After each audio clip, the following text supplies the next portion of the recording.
எல்லாருக்கும் வணக்கங்க. Welcome to digital Bharathi. So ஒரு இன்டர்வியூவை நம்ம எப்படி அணுகிறது அப்படின்றதுக்கான ஒரு அவேர்னஸ் வீடியோ.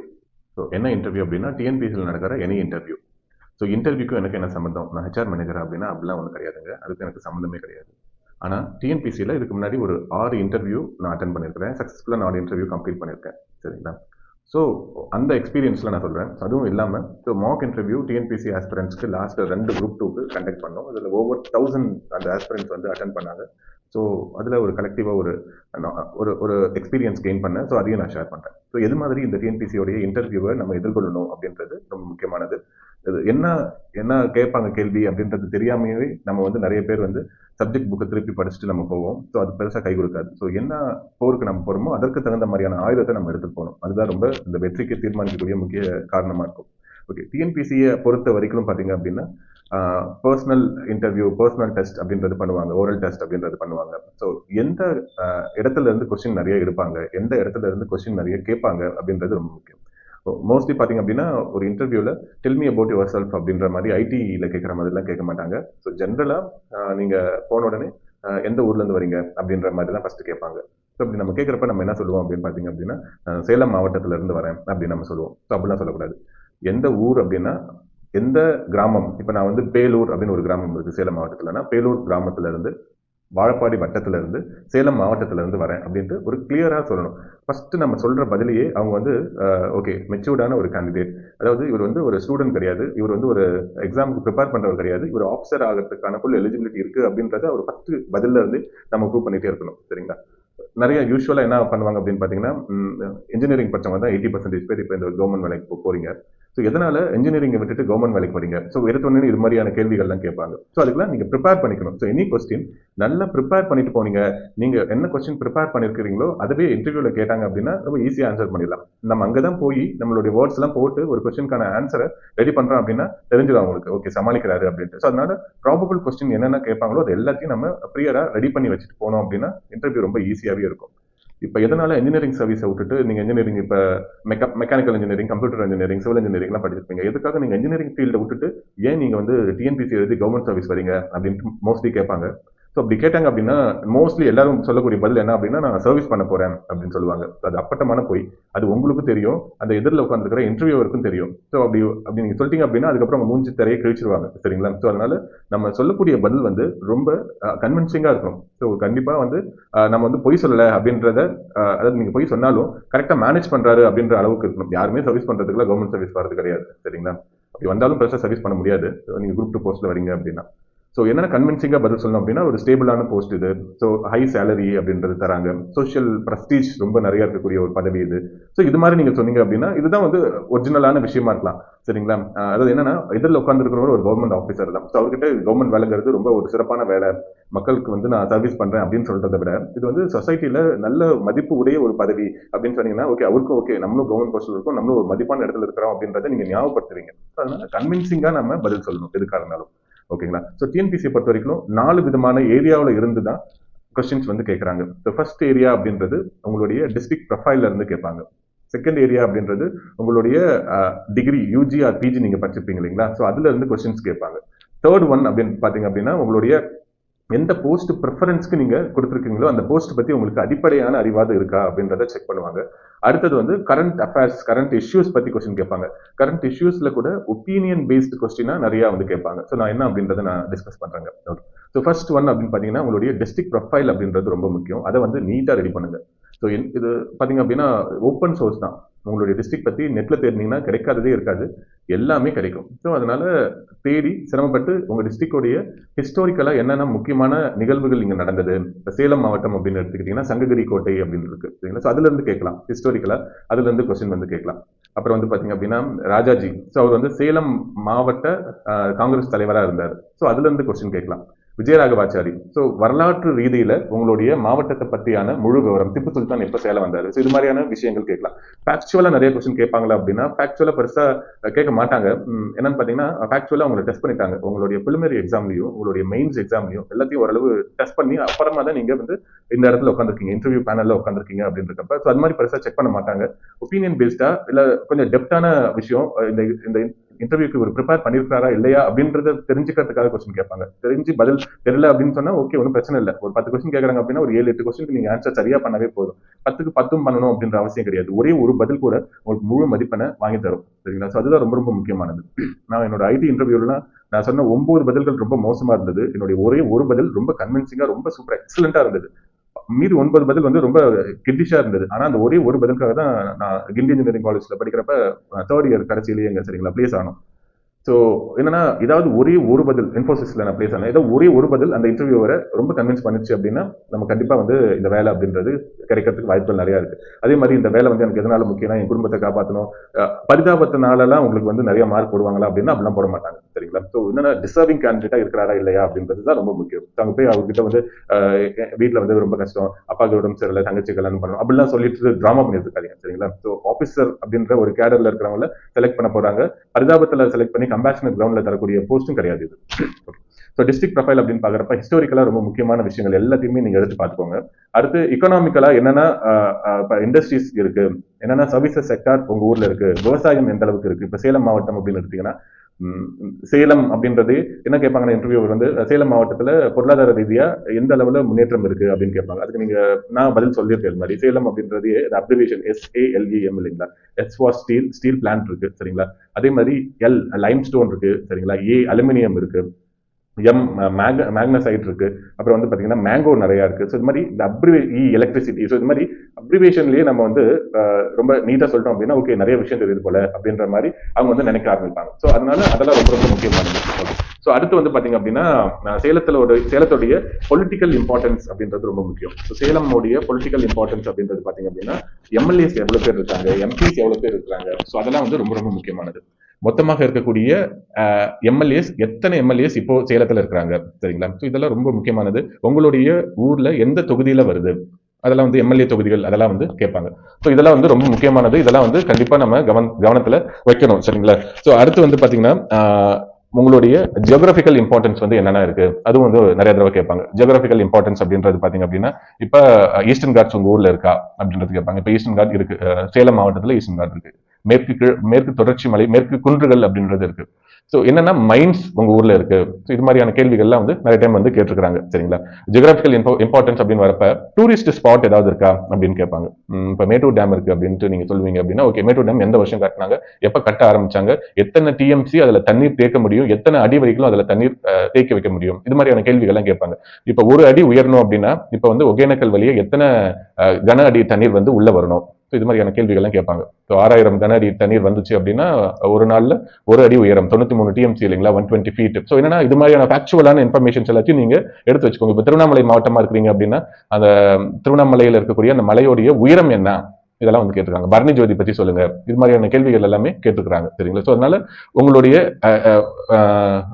மாவட்டத்தோடைய புவியியல் ரீதியான இன்ஃபர்மேஷன்ஸ் எல்லாத்தையும் நம்ம தெளிவா வந்து கலெக்ட் பண்ணிக்கணும். ஓகே. ஸோ அடுத்து வந்து பாத்தீங்கன்னா இப்ப வந்து ஏழைகளின் ஊட்டி அப்படின்னு சொல்லக்கூடிய ஏற்காடு வந்து சேலத்துல இருக்கு. ஃபாதர் ஆஃப் ஏற்காடு யாரு, இது மாதிரி அன்பெக்யூலரான விஷயங்கள். சரிங்களா? அதெல்லாம் வந்து கேள்வியா கேட்கறதுக்கு வாய்ப்புகள் நிறைய இருக்கு. ஸோ இது மாதிரியான விஷயங்கள் ரொம்ப முக்கியமானது.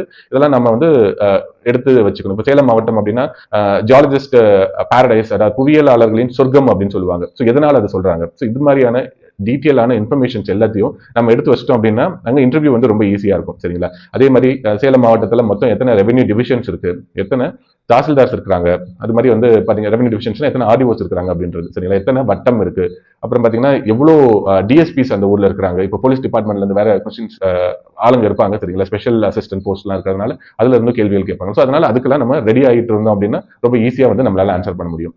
ஓகே. அடுத்து பாத்தீங்கன்னா டிஸ்ட்ரிக்ட் ப்ரொஃபைல்ல நம்ம சும்மா மேம்போக்கா சொன்னதாங்க. இன்னும் டீட்டெயிலா வேணா நான் வீடியோ போறேன். ஒரு டிஸ்ட்ரிக்ட் எடுத்து அந்த ப்ரொஃபைல் எப்படி இருக்கணும் அப்படின்ற வீடியோ வேணா நான் வந்து போட பாக்குறேங்க. ஓகேங்களா?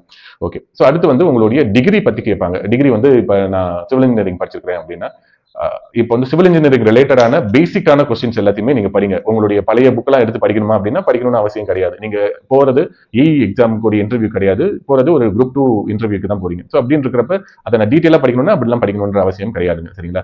பேசிக்கான விஷயங்கள் சிவில் இன்ஜினியரிங்னா ஒரு லேமன் கூட கேள்வி கேட்பாரு இல்லைங்களா, அந்த விஷயத்தை நம்ம கரெக்டா ரெடி பண்ணிட்டு போகணும். அது ரொம்ப முக்கியமானது.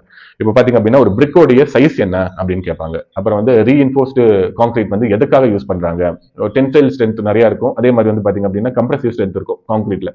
அதே மாதிரி டென்சைல் ஸ்ட்ரென்த் வந்து நம்ம இரும்புல இருக்கும். ஸோ ரெண்டும் சேர்றதுனால ரொம்ப ரிஜிடா இருக்கும். அதனால இது என்னன்னா நான் சும்மா சொல்றது சரிங்களா. இதுக்கெல்லாம் ப்ராப்பரா ரெடி பண்ணிட்டு போங்க.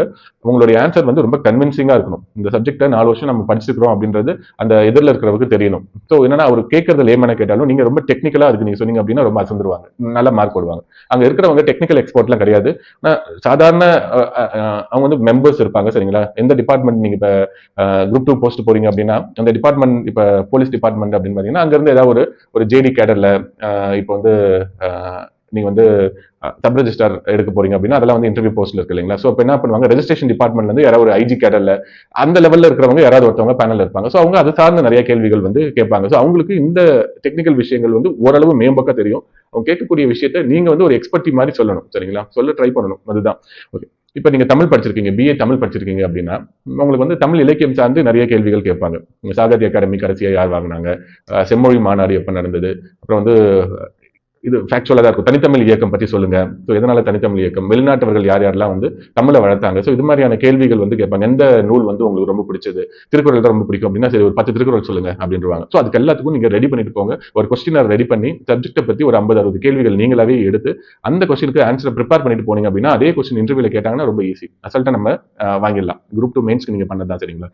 படிச்சுட்டு நோட்ஸ் எடுத்துட்டு எழுதிட்டு போவீங்க, அதுவே கேட்பாங்க, நமக்கு வந்து ஆன்சர் அப்படின்றது தெரிஞ்சிடும். ஓகே. ஸோ அடுத்து மூன்றாவதா இருக்கிறது வந்து பாத்தீங்க அப்படின்னா போஸ்ட் ப்ரொஃபைல். போஸ்ட் ப்ரொஃபைல் அப்படின்றது ரொம்ப முக்கியம். எதனால முக்கியம் அப்படின்னா நான் இந்த டிபார்ட்மெண்ட் தான் வேலை எடுக்க போறேன், நான் ஜூனியர் எம்ப்ளாய்மெண்ட் ஆஃபீஸர் ஆக போறேன் சார், நான் சப் ரெஜிஸ்டர் ஆக போறேன் அப்படின்னு நீங்க சொன்னீங்க அப்படின்னா ஓகே, ஜூனியர் எம்ப்ளாய்மெண்ட் ஆஃபீஸருடைய படிநிலைகள் என்ன, ஹைரார்கி என்ன, அடுத்த ப்ரொமோஷன்ல நீங்க எங்க போவீங்க, இப்போ டிஸ்ட்ரிக்ட் எம்ப்ளாய்மெண்ட் ஆஃபீஸர் ஆவாங்க, அடுத்து டெப்டி டைரக்டர் ஆவாங்க, அடுத்து ஜாயிண்ட் டைரக்டர் ஆவாங்க, அடுத்து டைரக்டர் ஆவாங்க. சரி, இப்போ டைரக்டர் யார் இப்ப இருக்கிறாங்க அப்படின்னு கேள்வி கேட்பாங்க. செக்ரட்டரி யாரு அந்த துறைக்கு, அந்த துறையோடைய மினிஸ்டர் யாரு, பாலிசி நோட்டை ஃபுல்லா படிச்சுட்டு போங்க, என்னென்ன ஸ்கீம்ஸ் இந்த வேலைவாய்ப்பு துறை மூலமாக இம்ப்ளிமெண்ட் பண்றாங்க. ஸோ இது மாதிரியான பேசிக்கான விஷயங்கள் எல்லாமே கண்டிப்பா கேள்விகள் கேட்பாங்க. அதெல்லாம் நம்ம நீட்டா ப்ரிப்பேர் பண்ணிட்டு போகணும். பாலிசி நோட் படிங்க, அதுவும் இல்லாம அது அந்த டிபார்ட்மெண்ட் ரிலேட்டடா ஸ்கீம்ஸ் ஏதாவது இருக்கு, பட்ஜெட்ல இருக்கு அப்படின்னா அதையுமே படிச்சுட்டு போங்க. ஸோ படிச்சுட்டு போனீங்கன்னா ஓரளவு உங்களுக்கு என்னன்னா அந்த டிபார்ட்மெண்ட்ல இப்போ ஜூனியர் எம்ப்ளாய்மெண்ட் ஆஃபீஸருடைய வேலைகள் என்ன அப்படின்னா பேசிக்கான விஷயம் எல்லாத்தையுமே நீங்க பார்த்துட்டு போங்க. பார்த்துட்டு போனீங்க அப்படின்னா நம்மளதுல எல்லா அந்த இன்டர்வியூ போஸ்ட்ல இருக்கிற மோஸ்ட்லி எல்லாத்துக்குமே வீடியோ போட்டிருக்கும். போஸ்ட் ப்ரொஃபைல் பத்தி ஒரு ஒரு ஒரு பிரஷ் பண்ற மாதிரியான ஒரு விஷயங்கள் மட்டும்தான் நம்ம எடுத்து போட்டிருப்போம். அதை பத்தி டீட்டெயிலா வேணும் அப்படின்னா அந்த துறையில இருக்கிறவங்க கிட்ட இப்ப இருக்கிறவங்க கிட்ட கேட்டு விசாரிச்சுட்டு நல்லா நீங்க போனீங்க அப்படின்னா ரொம்ப ஒரு அதுக்காக ப்ரிப்பேர் பண்ணிட்டு போனீங்க அப்படின்னா ஈஸியா நம்மளால பண்ண முடியும் சரிங்களா. ஸோ நேச்சரா என்ன நீங்க எதுக்காக வந்து ஜூனியர் எம்ப்ளாய்மெண்ட் ஆஃபீஸரை சூஸ் பண்ண போறீங்க, ஸோ போஸ்ட் எடுக்கிறீங்க அப்படின்னா எதற்காக இந்த போஸ்ட் அப்படின்றதையும் நீங்க ரெடி பண்ணிட்டு போனீங்க அப்படின்னா ரொம்ப ஈஸியா ஆன்சர் பண்ணிடலாம் சரிங்களா. ஓகே. ஸோ அடுத்து வந்து பாத்தீங்க அப்படின்னா ஃபோர்த் டாபிக் கரண்ட் இஷ்யூஸ் பத்தி கேட்பாங்க. அது ரொம்ப முக்கியமானது. கரண்ட் இஷ்யூஸ் எதனால முக்கியம் அப்படின்னா கரண்ட் இஷ்யூஸ் 2 மாதிரி கேட்பாங்க. ஃபர்ஸ்ட் வந்து பாத்தீங்க அப்படின்னா உங்களுடைய அன்னைக்கு நியூஸ் பேப்பர்ல என்ன இருக்கோ அதுல இருந்து கேட்பாங்க. இன்னொன்னு பேசிக்கான ஒரு கடைசி ஒரு 6 மாசம் நடந்த முக்கியமான நிகழ்வுகள் பத்தி கேட்பாங்க. ஃபினான்ஸ் கமிஷன் இப்ப புதுசா போட்டிருக்காங்க. ஃபினான்ஸ் கமிஷன்னா என்ன, ஸோ பேசிக்கா கேட்பாங்க அதெல்லாம். ஒன் நேஷன் ஒன் எலெக்ஷன் அப்படின்னு இப்ப சொல்றாங்களே அதெல்லாம் இப்ப சரிப்பட்டு வருமா, ஒப்பீனியனா கேட்பாங்க. ஓகே, நீங்க கன்வின்சிங்கா நீங்க சொல்றீங்களா அப்படின்றத வச்சு கேட்பாங்க. ஸோ நீங்க வந்து என்ன பண்ணணும், நீங்க தமிழ்நாட்டில் இருக்கிறீங்க, திராவிடியன் மாடல், நான் வந்து இந்த இருக்கக்கூடிய ஆட்சிக்கு நான் ஆதரவா பேசணுமா இல்ல சென்ட்ரல் கவர்மெண்ட்டுக்கு ஆதரவா பேசணுமா அப்படின்னா யாருக்கும் ஆதரவா பேசணும்னு அவசியம் கிடையாது. கான்ஸ்டியூஷன்ல என்ன சொல்லியிருக்காங்களோ அந்த ப்ரொவிஷன் நீங்க கோட் பண்ணி சொன்னாவே போதும். யூனிஃபார்ம் சிவில் கோட் தேவையா அப்படின்னா இப்போ நம்மளுடைய தமிழ்நாடு அரசாங்கம் அதற்கு எதிர்ப்பு தெரிவிக்குது, மத்திய அரசாங்கம் கொண்டு வருது அப்படின்னா என்னன்னா இன்டர்வியூல யார் வேணாலும் ஒரு வலதா இருக்கலாம், இல்ல ஒருத்தர் லெஃப்டா இருக்கலாம், ரைட்டா இருக்கலாம், யார் வேணாலும் இருக்கலாம் சரிங்களா. ஸோ அதனால கான்ஸ்டியூஷனை கோட் பண்ணி எந்த விஷயத்தையும் நீங்க பேசுனீங்க அப்படின்னா கன்வின்சிங்கா இருக்கும். அப்படிதான் நம்ம பேசியும் ஆகணும். அரசாங்க ஊழியர் அப்படின்னா கட்சிகள் மாறிக்கிட்டே இருக்கும் சரிங்களா. ஆனா கான்ஸ்டியூஷன் அப்படின்றது மாறவே மாறாது. அமெண்ட்மெண்ட் பண்ணுவாங்க, வருஷத்துக்கு 1-2 பண்ணுவாங்க சரிங்களா. ஸோ கான்ஸ்டியூஷன் படி தான் நம்ம வேலை செய்ய போறோம். கான்ஸ்டியூஷன் படி இன்டர்வியூல பதில் சொன்னீங்க அப்படின்னா ரொம்ப கன்வின்சிங்கா இருக்கும். அப்புறம் வந்து பாத்தீங்க அப்படின்னா இப்ப வந்து மக்கள் தொகை கணக்கெடுப்பு நடத்துறாங்க 2024 மேல ஆரம்பிச்சு 25ல முடிப்பாங்க. அதனால தமிழ்நாட்டுக்கு ஏற்படக்கூடிய பாதிப்புகள் என்ன, நான் வந்து இந்த கரண்ட் இஷ்யூ சம்பந்தமா ஒரு 20-25 டாபிக் மட்டும் டிஸ்கஸ் பண்ண பாக்குறேன் சரிங்களா. ரொம்ப முக்கியமானது அப்படின்றத நான் பாக்குறேன். அந்த மாதிரி சுப்ரீம் கோர்ட்டுடைய லேட்டஸ்ட் ஜட்மெண்ட்ஸ் வந்து என்னென்ன இருக்கு அதுல இருந்து கொஸ்டின் கேட்பாங்க. மன் கி பாத் பத்தி நிறைய டைம் கேட்டுருக்காங்க சரிங்களா. இந்த வாரம் மன் கி பாத் நடந்ததுன்னா என்ன சொன்னாரு பிரைம் மினிஸ்டர், இப்போ எலெக்ஷன் பீரியட் அப்படின்றதுனால எலெக்ஷன் ரிலேட்டடா நிறைய கொஸ்டின் கேட்கலாம். தமிழ்நாட்டில் மிகப்பெரிய எம்எல்ஏ தொகுதி எது, இதெல்லாம் கேட்க சோழிங்கநல்லூர் நினைக்கிறேன். இது மாதிரி பேசிக்கான இன்ஃபர்மேஷன்ஸ் எல்லாத்தையுமே கேட்கலாம். எலெக்ஷன் ரிலேட்டடா ரொம்ப முக்கியமானது அதுல இருந்து கேட்கலாம். லேட்டஸ்ட் தமிழ்நாடு கவர்மெண்டோடைய பாலிசி, இப்போ கூட செமி கண்டக்டர் பாலிசி போட்டாங்க சரிங்களா. ஸோ என்னன்னா கவர்மெண்டோடைய லேட்டஸ்ட் பாலிசிஸ் ரொம்ப முக்கியம். அதுல இருக்கிறதெல்லாம் பாலிசி எதுக்காக போட்டாங்க, யாருக்காக போட்டாங்க, அந்த விஷயம்லாம் வந்து குளோபல் இன்வெஸ்டர் மீட், இது மாதிரியான விஷயங்கள் எல்லாத்தையுமே ஓரளவு தகவல் சேகரிச்சுட்டு படிச்சுட்டு போங்க. நீங்க மெயின்ஸ்க்கு ஏற்கனவே நோட்ஸ் எடுத்துப்பீங்க, அதே மாதிரி இதுக்கு ஒரு நோட்ஸ் எடுத்துட்டு போனீங்க அப்படின்னா ரொம்ப ஈஸியாவே இருக்கும். தமிழ்நாடுடைய என்வரான்மெண்டல் இஷ்யூஸ் என்ன, Tamil Nadu problem with neighbour states அப்படின்னு கேட்பாங்க. என்னென்ன ப்ராப்ளம், இப்போ கர்நாடகால இருந்து தண்ணி வரல, ஆந்திரால இருந்து மின்சாரம் வரல, இது மாதிரி விஷயங்கள் இருக்கும் இல்லைங்களா. ஸோ அதெல்லாம் வந்து கொஸ்டினா கேட்கறதுக்கு வாய்ப்புகள் நிறைய இருக்கு. ஓகே, இதெல்லாமே 4 டிபார்ட்மெண்ட் சரிங்களா, 4 பிரிச்சு ரெடி பண்ணுங்க. ஸோ இது எல்லாமே இன்டர்வியூக்கு நீங்க போறீங்க அப்படின்னா பேசிக்கா என்ன பண்ணணும் அப்படின்னா நீட்டான ஒரு ட்ரெஸ்ல போகணும். அது ரொம்ப முக்கியம் சரிங்களா. இப்போ வந்து அதாவது கம்ஃபர்டபுள் ட்ரெஸ்ஸா இருக்கணும். நீங்க சாரி தான் கட்டிட்டு போகணும் விமனா இருந்தா அப்படிலாம் கிடையாது, சுடிதார்லேயே போகலாம். இதே மாதிரி மென்னா இருந்தா நீங்க டை கட்டிட்டு போகணும், சூட் போட்டு போகணும் அப்படிலாம் ஒன்றும் கிடையாது சரிங்களா. நீட்டா நீங்க வந்து ஒரு பிளைன் ஷர்ட் லைட் கலர்ல உங்க காம்ப்ளெக்ஸ் பொறுத்து சரிங்களா. நீங்க வந்து என்னன்னா உங்களுடைய நிறத்தை பொறுத்து அந்த ட்ரெஸ் அப்படின்றத நீங்க தேர்வு செய்யுங்க சரிங்களா. ஸோ அது ரொம்ப முக்கியமானது. ஃபுல் ஹேண்ட் ஷர்ட் போட்டு ஃபுல்லா நீங்க வந்து பட்டன்லாம் கை பட்டன்லாம் போட்டுட்டு போனீங்க அப்படின்னாவே நீட்டா இருக்கும். ஓகேங்களா. ரொம்ப பயத்தோட அணுகணும் அப்படின்னாவே கண்டிப்பா நம்ம தோத்துருவோம். சாதாரண ஒரு இன்டர்வியூ தான். நீங்க கவர்மெண்ட் ஆஃபீஸ்ல நீங்க வேலைக்கு போறீங்க அப்படின்னா ஒரு நாளும் ஒரு இன்டர்வியூ மாதிரி தான் இருக்கும் சரிங்களா. அதுக்கு ப்ரிப்பேர் பண்றதுக்கான ஆரம்பம் தான் இது எல்லாமே. என்னன்னா நீங்க ரூம்குள்ள போன உடனே உங்களை வந்து டேக் சீட் அப்படின்பாங்க. அதுக்கப்புறம் தான் நீங்க உட்காரணும். போன உடனே சேர் இருக்கு அப்படின்னு உட்காந்துறாதீங்க. அதே மாதிரி ஒரு லேடி ஸ்டாஃப் இருந்தாங்க அப்படின்னா அவங்களுக்கு முதல்ல விஷ் பண்ணுங்க. லேடி பேனல் மெம்பர் சொல்றேன் நான். அதுக்கப்புறம் மற்றவங்களுக்கு நீங்க விஷ் பண்ணுங்க. எல்லாருக்கும் இண்டிவிஜுவலாவே விஷ் பண்ணுங்க. ரொம்ப ரொம்ப முக்கியமானது சரிங்களா. அது மாதிரி அவங்க என்ன கேள்வி கேட்கறாங்களோ அந்த கேள்விக்கான பதில் மட்டும் சொல்லுங்க. உங்களுக்கு நிறைய விஷயங்கள் தெரிஞ்சிருக்கு அப்படின்னாலுமே கூட அதை விட நிறுத்திக்கிட்டீங்க அப்படின்னாவே ரொம்ப நல்லது. ஸோ அவங்க அடுத்தடுத்த கேள்விக்கு அவங்க வந்து போவாங்க. மோஸ்ட்லி 3 மினிட்ஸ்ல இருந்து ஒரு 7-8 மினிட்ஸ் வரைக்கும் தான் நடக்கும். அதிகபட்சமா 10 நிமிஷம் சரிங்களா. நான் ஒரு தடவை போனப்பெல்லாம் 2-2.5 நிமிஷத்துல ஆரம்பிச்சிட்டாங்க. குரூப் 1 இன்டர்வியூலே எனக்கு 7 நிமிஷம் தான் நடந்தது. ஒரு சிலருக்கு அது வந்து 30 நிமிஷம் வரைக்கும் நடந்திருக்கு. ஸோ அது அந்த நாளை பொறுத்து உங்களுடைய லக்கையோ உங்களுடைய பேட் லக்கையோ பொறுத்தது. ஆனா அதெல்லாம் நம்ம பார்க்காம இந்த இன்டர்வியூ ப்ராசஸ்க்கு நம்ம ரெடி பண்ணிருக்கிறோம் இல்லைங்களா. ஸோ இது வந்து என்னன்னா ஒரு லைஃப் டைமுக்கு உங்களுக்கு வந்து பெரிய பெரிய எக்ஸ்பீரியன்ஸா இருக்கும். என்னன்னா இப்ப நீங்க இதுக்கு ப்ரிப்பேர் பண்ற ஸ்டேஜ் இருக்கு இல்லைங்களா. இது வந்து அடுத்து வரக்கூடிய எக்ஸாமுக்கோ இல்ல உங்களோட லைஃப்ல வேற ஏதோ ஒரு விஷயத்துக்கோ கண்டிப்பா யூஸ்ஃபுல்லா இருக்கும். நான் இன்டர்வியூ ப்ரிப்பேர் பண்ண ஸ்டேஜஸ் எல்லாமே வந்து பாத்தீங்கன்னா இன்னைக்கு வரைக்கும் இப்போ வரைக்கும் எனக்கு ரொம்ப யூஸ்ஃபுல்லா இருக்கு. நான் படிச்ச விஷயங்கள் மறக்கவே மறக்காது. எக்ஸாமுக்கு முந்தின நாள் படிச்சது எப்படி ஒரு பயத்தோட நம்ம படிப்போமோ அது மாதிரி இந்த ஒரு மாசம் நீங்க தெளிவா உட்காந்து இதுக்கு ப்ரிப்பேர் பண்ணீங்க அப்படின்னா இது வந்து ரொம்ப லைஃப் லாங் வரக்கூடிய ஒரு ரிசோர்ஸா இருக்கும். உங்களுடைய நாலேஜை வந்து பெருசு பண்ண மாதிரியான ஒரு விஷயமா இருக்கும் சரிங்களா. பயம் இல்லாம இந்த இன்டர்வியூவை நீங்க அணுகுனீங்கனாவே பாதி வெற்றி அப்படின்றது உங்களை தேடி வரும். நன்றி.